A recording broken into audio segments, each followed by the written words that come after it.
بسم اللہ الرحمن الرحیم۔ السلام علیکم۔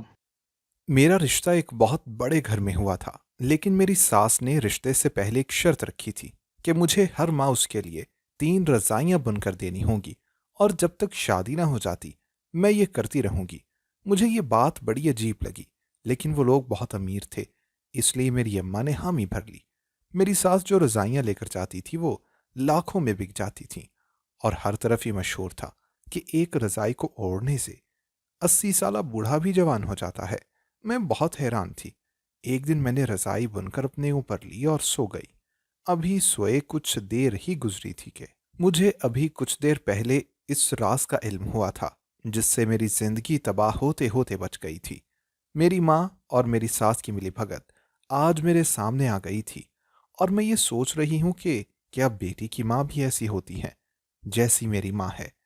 میرا نام روشانہ ابراہیم ہے، اور میری عمر 25 سال ہے۔ میں جھنگ کی رہنے والی ہوں۔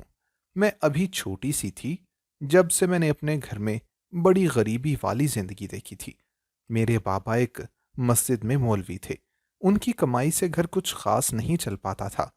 امی بھی ہر وقت بابا سے ناراض رہتی تھیں، بلکہ ناراض تو چھوٹا لفظ ہے، وہ تو بابا سے بات تک نہ کرتی تھیں۔ امی بابا کو دیکھ کر کوئی بھی نہیں کہہ سکتا تھا کہ یہ دونوں میاں بیوی ہیں اور ہم ان کے بچے۔ بابا ہر وقت خاموش سے رہتے، اور مجھے تو اب یاد کرنے سے بھی اپنے بابا کی آواز یاد نہیں، کیونکہ ہم نے کبھی اپنے بابا کو بولتے جو نہ سنا تھا۔ میں آج جب انہیں آنکھیں بند کر کے سوچتی ہوں تو بابا کی یاد کے نام پر بس ایک ہنستا مسکراتا چہرہ سامنے آ جاتا ہے جو ہم وقت ہنستا رہتا تھا اور امی کی ہر حرکت کو فراموش کر جاتا تھا۔ یہ نہیں تھا کہ بابا بالکل بھی نہیں کماتے تھے، یا پھر وہ کوئی کام چور، شرابی یا جواری تھے۔ ایسا بالکل بھی نہ تھا، کیونکہ میرے بابا ایک سلجھے ہوئے انسان تھے جو کسی بھی قسم کا نشہ نہیں کرتے تھے، بلکہ نشہ تو دور کی بات، ان میں کوئی بری عادت بھی نہ تھی۔ وہ ہر کسی سے اچھے انداز سے پیش آتے تھے، یہاں تک کہ جو انسان ان سے ایک دفعہ ملتا وہ میرے بابا کی باتوں اور ملن ساری کا قائل ہو جاتا۔ لیکن اماں کا مسئلہ تو اور ہی تھا۔ پہلے جب میں چھوٹی تھی تو مجھے یہ لگتا تھا کہ ابا ہمارے سامنے جھوٹ بولتے ہیں اور سامنے سامنے وہ اچھے بنتے ہیں، لیکن کمرے میں وہ اماں پر ظلم کرتے ہوں گے، اسی لیے اماں ان سے خوش نہیں رہتی۔ لیکن جب میں بڑی ہوئی تو میری اس خوش فہمی کا جنازہ بھی نکل گیا تھا، کیونکہ میں نے دیکھا کہ ابا تو اماں والے کمرے میں سوتے ہی نہ تھے، بلکہ وہ صرف گھر کھانا کھانے کی غرض سے آتے تھے، اور کھانا کھا کر کچھ دیر ٹی وی دیکھتے اور پھر صحن میں چارپائی ڈال کر سو جاتے۔ ابا کو ہم نے کبھی گھر میں سوتے ہوئے نہ دیکھا تھا، وہ ہمیشہ صحن میں ہی سوتے تھے، چاہے سردیاں ہوں یا گرمیاں۔ ابا کو کوئی فرق ہی نہ پڑتا تھا۔ وہ صبح اٹھتے، ہم میں سے کوئی انہیں ناشتہ پکڑا دیتا، اور وہ بنا استری کیے کپڑے پہنے اذان کے لیے چلے جاتے۔ میں ہمیشہ یہ سوچتی تھی کہ نہ جانے ابا ایسے کیوں ہے۔ بھری سردیاں ہوتی کہ جب دھند سے زمین تک ڈھکی ہوتی تھی، ایسے موسم میں بھی ابا ایک کمبل لے کر باہر چارپائی پر سوتے تھے۔ ہم لوگ بڑے ہوئے تو ابا کو کہنا شروع کیا کہ آپ باہر کیوں سوتے ہیں، آپ بھی اندر ہی سویا کریں۔ تب ابا کہتے کہ اندر سوؤں گا تو زیادہ سکون کی نیند آئے گی، اور میں لمبی نیند سوتا رہوں گا۔ جبکہ باہر سوتا ہوں، ساری رات میں 3 4 دفعہ اٹھتا ہوں تو وقت پر اذان دے دیتا ہوں۔ اگر میں سکون میں چلا گیا تو رب کا پیغام دینے میں دیر ہو جائے گی۔ ابا کی یہی باتیں آج بھی میرے ذہن میں آتی ہیں، اور میں سوچتی ہوں کہ کوئی انسان اتنا بھی نیک کیسے ہو سکتا ہے جسے بس رب اور اس کے پیغام کی بڑی تھی۔ دنیا سے اور دنیا کے رشتوں سے انہیں جیسے کوئی فرق ہی نہ پڑتا تھا کہ کوئی ان کے بارے میں کیسا سوچتا ہے۔ اور پھر میں نے اپنی اماں پر غور کرنا شروع کیا۔ وہ بالکل بھی کفایت شار خاتون نہ تھی۔ ان کے پاس جو کچھ بھی ہوتا وہ ان کو ہمیشہ تھوڑا ہی لگتا۔ ابا جتنا مرضی کما کر لا دیتے، اماں ہمیشہ یہی کہتی کہ تم کبھی مجھے اور میرے بچوں کو خوش نہیں رکھ سکتے۔ میں ہمیشہ یہ سوچتی کہ نہ جانے وہ کون سی ایسی خوشیاں ہیں جو اماں کو نصیب نہیں، کیونکہ ہم لوگ تو ابا سے بہت خوش تھے، اور اب بڑے ہونے کے ساتھ ساتھ ہم سب کو ہی ابا پر ترس آتا تھا کہ اتنا سب کرنے کے باوجود بھی وہ ایک ایسی زندگی گزار رہے تھے جو کوئی بھی نہ چاہتا تھا۔ اماں ابا کو اب اکثر یہ کہتی تھیں کہ جو لوگ سپارہ پڑھنے آتے ہیں ان سے فیس لیا کرو، اور مسجد میں جو بھی آئے نماز کے پیسے رکھ دو۔ ابا اماں کی ان باتوں پر چپ کر جاتے اور اکثر یہی کہتے کہ بھلیے لوگ یہ رب کے کام ہیں، مجھے اجر رب نے دینا ہے، میری تنخواہ وہاں سے آنی ہے، ان لوگوں کو دین کی تعلیم دے کر میں کون سا کوئی ان پر احسان کر رہا ہوں جو فیس لوں، میرا ضمیر اجازت نہیں دیتا۔ اور جواب میں اماں ہمیشہ یہی کہتی کہ تم ہمیشہ بس اپنا ضمیر بچاتے رہنا، لوگ اتنی اتنی کمائی کر کے جاتے ہیں اور ایک تم ہو کہ جسے بس یہی پڑی ہے کہ اپنا ایمان بچا لوں۔ ایسا ہی وقت گزرتا چلا گیا اور پھر ایک دن ہمارے سروں پر سے سائبان ہی چھن گیا۔ جس دن ابا اس دنیا سے رخصت ہوئے ان کی موت باقیوں کی طرح نہ تھی، کیونکہ شاید وہ اللہ کے خاص اور چنے ہوئے انسان تھے، یا پھر شاید اللہ کو وہ اپنی باتوں کی وجہ سے پسند آ گئے تھے۔ مجھے وہ دن بھی یاد ہے جب ہم لوگ یتیم ہوئے تھے۔ وہ صبح سحر کا وقت تھا، ہم لوگ نماز پڑھ چکے تھے اور ابا بھی مسجد سے جماعت کے بعد واپس آئے تھے۔ میں آج بھی یہی سوچتی ہوں تو مجھے اپنے ابا پر فخر ہوتا ہے، انہوں نے اپنے مرنے سے پہلے تک آخری نماز بھی پڑھائی تھی۔ خیر، اس دن ہم سب ناشتہ کر رہے تھے کہ کسی نے دروازے پر دستک دی اور بہت زوروں سے دی۔ ابا بھی خلاف معمول گھر پر تھے۔ چھوٹے بھائی نے دروازہ کھولا تو وہ کوئی سبیہ چہرے والا نورانی انسان تھا جو کہ ابراہیم مولوی کا پوچھ رہا تھا۔ بھائی نے اسے کہا کہ آپ رکیں، ابا کھانا کھا کر آتے ہیں، لیکن وہ انسان جیسے ہوا کے گھوڑے پر سوار تھا اور ٹھان کر آیا تھا کہ وہ ابا سے ابھی ملے گا۔ اس نے کہا مولوی صاحب سے کہو کہ ابھی آئیں، مجھے بہت ضروری کام ہے ان سے، اور ایک نوالا بھی نہ لے کیونکہ اس سے زیادہ کا انہیں حکم نہیں ہے، جتنا تھا وہ پورا ہو چکا۔ بھائی تو ناسمجھ انداز میں کھڑا رہا، لیکن ابا نے یہ سب سن کر فوراً کھانا چھوڑ دیا اور پھر باہر چلے گئے، اور اس آدمی کو دیکھتے ہی ابا نے پوچھا کہ آپ کون ہیں؟ اس نے کہا مولوی صاحب میرے ساتھ آئیں، ایک بہت ضروری کام ہے، اور پھر ابا اس کے ساتھ چلے گئے۔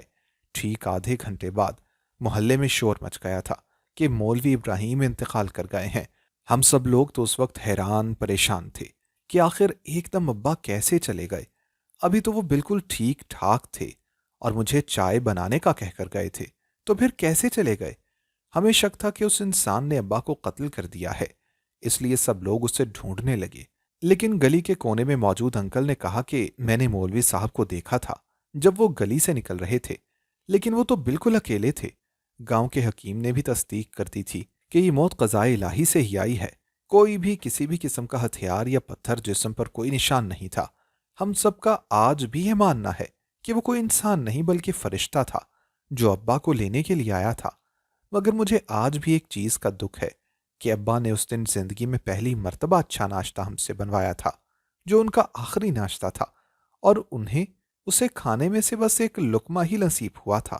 ابا کے مر جانے کے بعد ہمارے دن پھر گئے تھے، اب بات فاقوں پر آ گئی تھی، لوگ ہماری مدد کرتے تھے، کوئی نہ کوئی کسی وقت کا کھانا بھیج دیتا تھا، لیکن کھانے سے زیادہ بھی چیزیں ہماری ضرورت تھیں جو کوئی پوری نہ کر سکتا تھا۔ اب بھی لوگ یہ سب صرف اس لیے کر رہے تھے کہ ہم لوگ ان کے مرحوم مولوی صاحب کے اہل خانہ ہیں۔ کچھ سال کے بعد یہ بھی بند ہو جاتا، تب ہم کیا کرتے؟ اب ابا جی کی خاکی چارپائی ہمیں کاٹنے کو دوڑتی تھی۔ کسی کو بھی اس بات کا علم نہیں ہو سکا تھا کہ چاہتے نہ چاہتے ہوئے بھی ابا ہمارے گھر کی رونق تھے، جاتے جاتے وہ گھر کی رونق بھی اپنے ساتھ لے گئے تھے۔ ایسا لگتا تھا کہ اس ویرانے میں اب بس الو بولتے ہیں۔ میں تو باقاعدہ اونچی اونچی رونے لگتی تھی۔ ہم میں سے کسی کو بھی صبر نہیں آ رہا تھا، اور پھر تب ہی ہماری خالہ ہمارے گھر آ گئیں۔ انہوں نے ہم سب کی حالت دیکھی تو انہیں ہم پر افسوس ہوا تھا، اور انہوں نے رات کو امی کو اپنے ساتھ سلا لیا اور کہا کہ دیکھو جانے والا چلا گیا ہے، تم لوگ کب تک اسے بیٹھ کر روتے رہو گے؟ تم لوگوں کو جو اس کی یاد آتی ہے تو سوچو کہ وہ کتنا محنتی تھا، اب تم لوگ فقیروں کی طرح رہ گئے ہو۔ اگر تم لوگوں کو اس کی یاد آتی ہے تو کام کرو، اپنا کوئی اچھا مقام بناؤ تاکہ مرحوم کی روح کو سکون مل سکے، ایسے رو رو کر تو تم اسے بے آرام کر رہے ہو۔ اماں نے پوچھا کہ آپا آپ کی بات تو بالکل درست ہے، لیکن میں ایسا کیا کروں کہ ہم لوگ کمانے لگ جائیں؟ میرے بچوں میں سے تو کوئی بھی پڑھا لکھا نہیں ہے کہ ہم لوگ اسے نوکری ہی لگوا دیں۔ لڑکے بھی چھوٹے ہیں کہ ان کو باپ کی جگہ پر بھی نہیں لگوایا جا سکتا، اور نہ ہی کسی محنت مزدوری کے لیے بھیجا جا سکتا ہے۔ لیکن پھر خالہ نے اماں کو ایک کمال کا مشورہ دیا جسے سن کر اماں کی باتشیں کھل گئیں۔ انہیں خالہ کا مشورہ بے حد پسند آیا تھا اور اماں نے حامی بھر لی۔ ہم میں سے کسی کو نہیں پتا تھا کہ خالہ نے اماں سے کیا کہا ہے۔